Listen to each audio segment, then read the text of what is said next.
many veterans have been watching the news about Afghanistan, and I'm sure a lot of them are laughing because it's so untrue.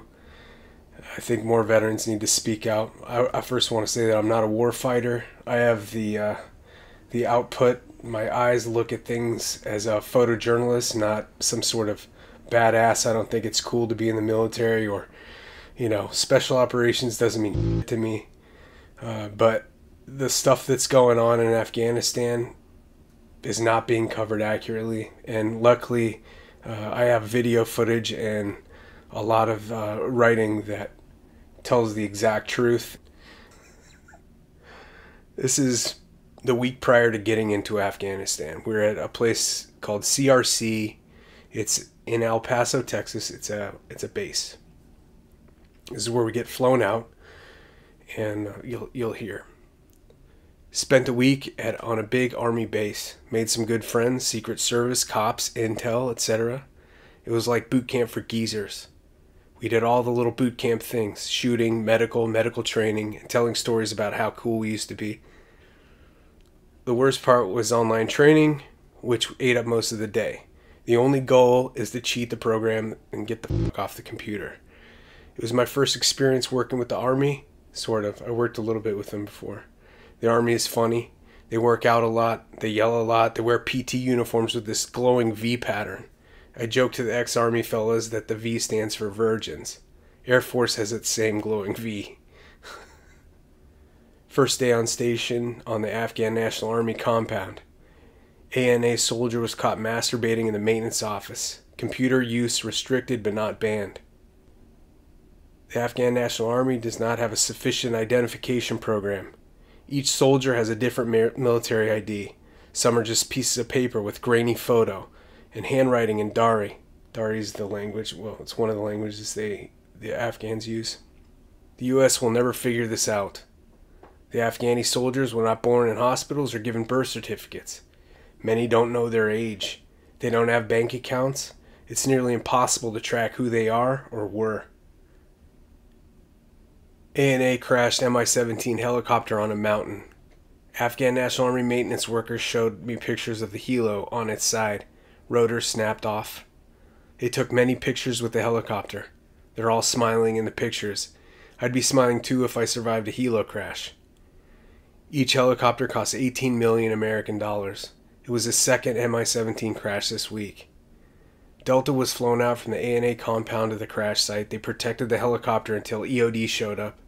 EOD blew it up on the mountain. The first one they had carted over, and so it's in a lot of my videos. It's kind of like a monument. A lot of people, a lot of contractors in the Army come over and walk through it and check it out. First mortar attack, midnight. 3 touchdown, close to our living quarters. I woke on the first one. The third one shook our tin building. My roommate, a Marine who got his start in Hillman at 19 years old, said, "Wow, that was close." 2 minutes later, he was snoring again. I couldn't get back to sleep. A U.S. Army unit came over to the ANA compound.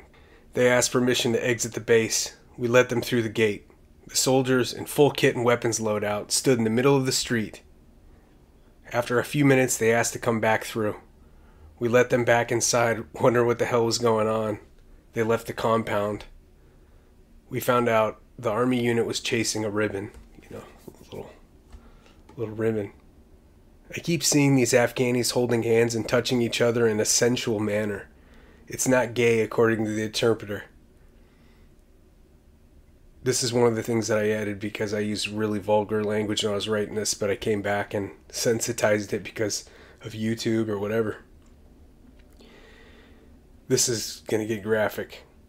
2 male Afghan National Army personnel were caught having sex in the helicopter hangar bathroom. The code to the bathroom was changed, and we now have to monitor the Afghan National Army's bathroom usage. I was the GA, Guardian Angel, in a meeting with the U.S. Army officials and ANA logistics officer. The Afghani soldiers are having trouble with keys. They spent an hour talking about the importance of keys, like making 3 copies of keys, saving one in case they get lost, but they keep losing all their keys, or giving them away to Taliban or whoever.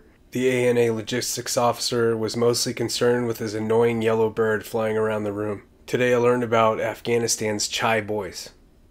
They're adolescent servant boys. They're dressed up as women or girls, and they are paraded around a circle of Afghani men. The boys dance and serve tea after they are molested.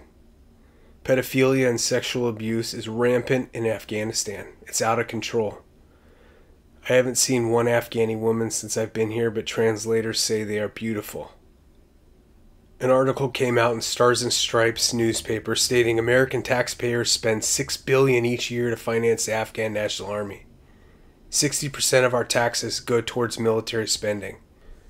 This is crazy. Ukrainian contractors work at the Special Missions Wing. They work with the Afghan National Army soldiers in helicopter maintenance, but most of the Afghans can't read. I asked a Ukrainian contractor if they will ever be able to let the Afghanis run the helicopter maintenance program. He just laughed at me. An Afghan soldier was caught using the computer when he wasn't supposed to. Altercation ensued with one of our guys, a former Army Ranger. ANA soldier sent back to his barracks. Porn was erased from the Afghani computer. Ranger jokes saying the Taliban probably has a hit on me now. Right from the beginning they were saying the Taliban had infiltrated the Afghan National Army. I don't know when or the dates or whatever, but I mean, you couldn't trust any of them. Week 4, Christmas.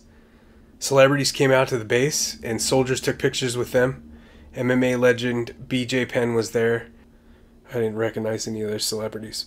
They're like B-listers. Found out today I won't get covered medically if shot, but there's a cash machine at the hospital entrance. One of our guys had a kidney stone. We learned that whole thing, that whole process the hard way. He was in serious pain, and he had to pay for it in cash. We have a whole different process than the soldiers do.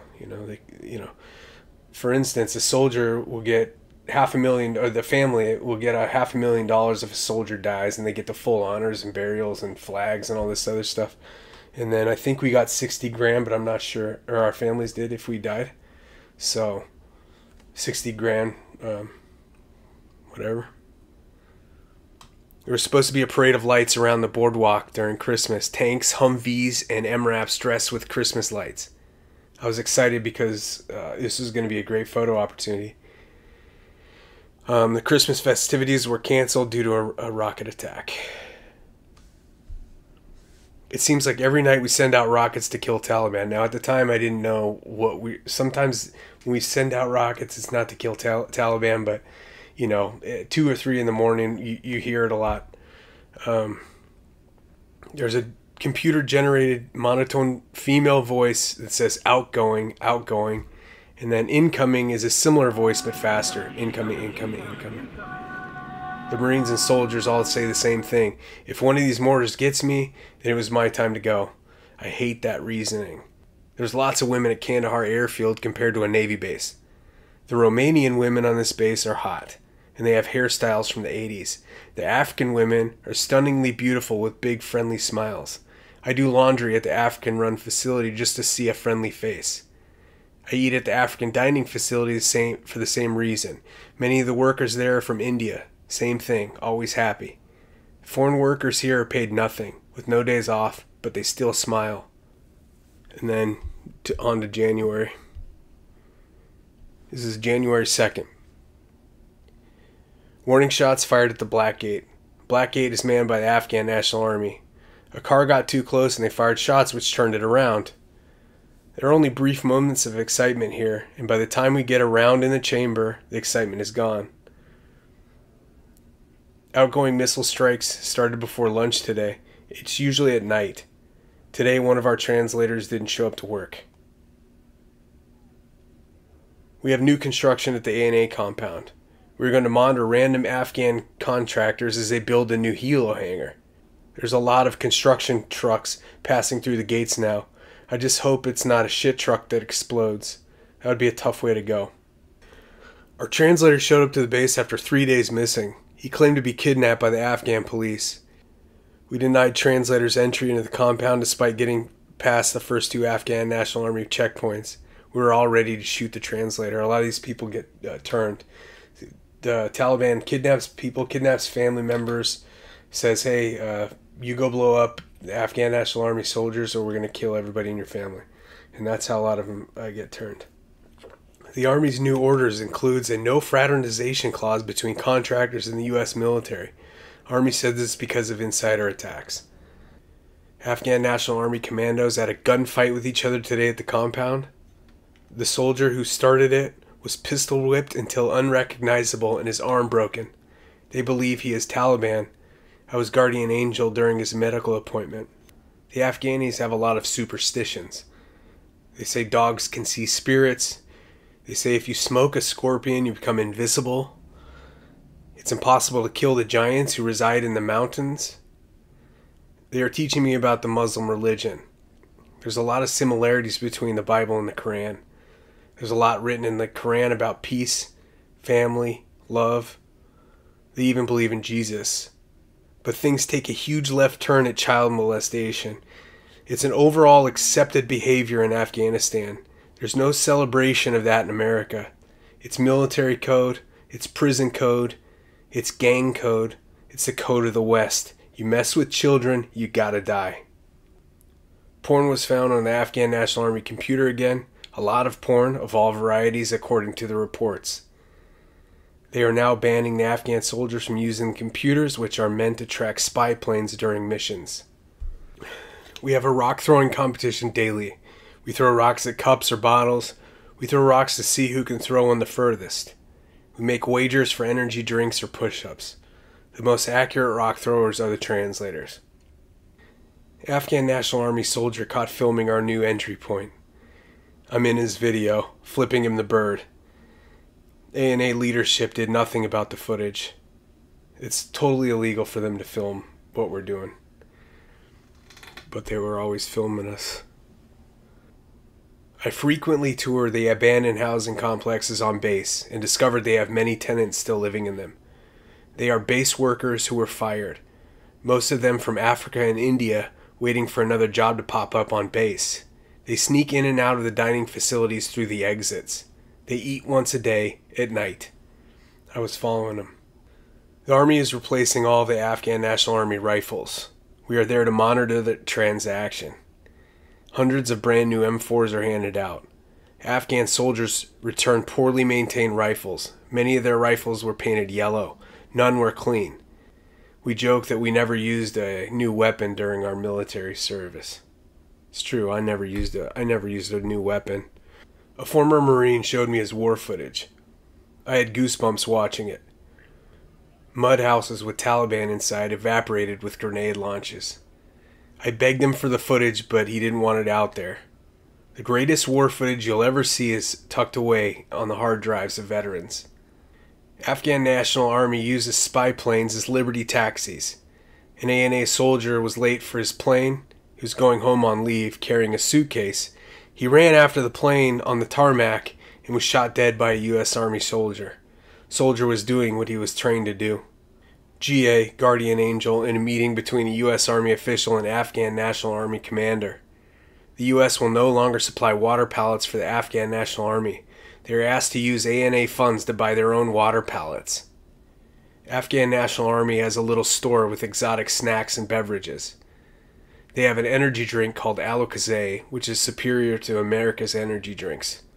Tastes great, and you are pinned for hours. We buy Alokazay at the ANA store for cheap. Guardian Angel in a meeting between U.S. Army officials and Afghan National Army officers. They are trying to turn over their military communications capabilities, green gear, encrypted radios, antennas, stuff like that. Systems are all in bad shape. The ANA have not maintained these vital systems. Much of it is broken. Afghanis preferred trade instead of U.S. currency. Our currency has a shelf life in Afghanistan. A crisp American dollar bill, let's say a $20 bill, is worth much less if the bill has any wear and tear. So if it's a crinkled $20 bill, it'd garner like $10 or whatever. We try many ways to crisp up our bills to buy Alokazay energy drinks. Guardian Angel in a meeting with U.S. Army officials and ANA logistics officer. The U.S. Army created wells and clean potable water systems on the ANA compound. The Afghanis only want the water bottles and the pallets which they can sell off base. The U.S. Army officials emphatically state that we are exiting Afghanistan. The Afghan logistics officer and his assistant laughed at this.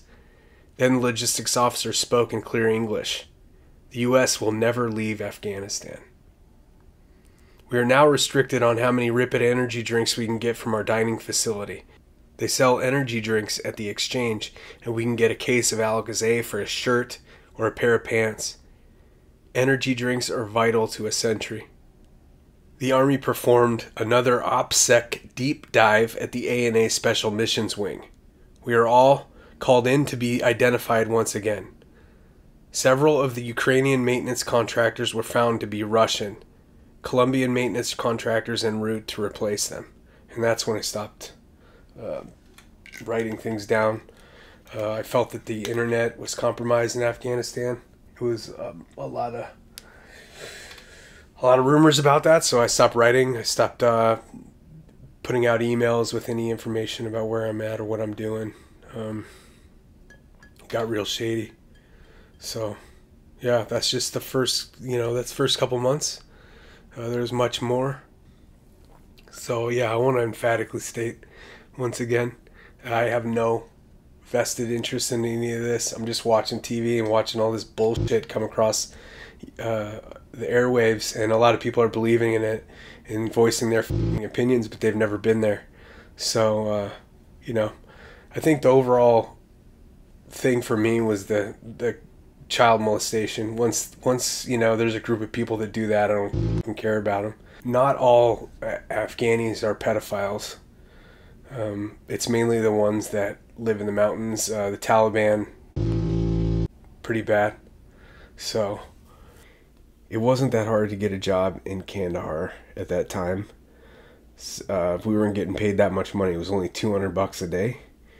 I mean, that's okay, but to work with the Afghan National Army and sit in a box all day and, brave the conditions, and you're all constantly worrying if something's going to happen to you, is it worth $200 a day? For me at the time, it was a lot of money for me. I was camping for a year.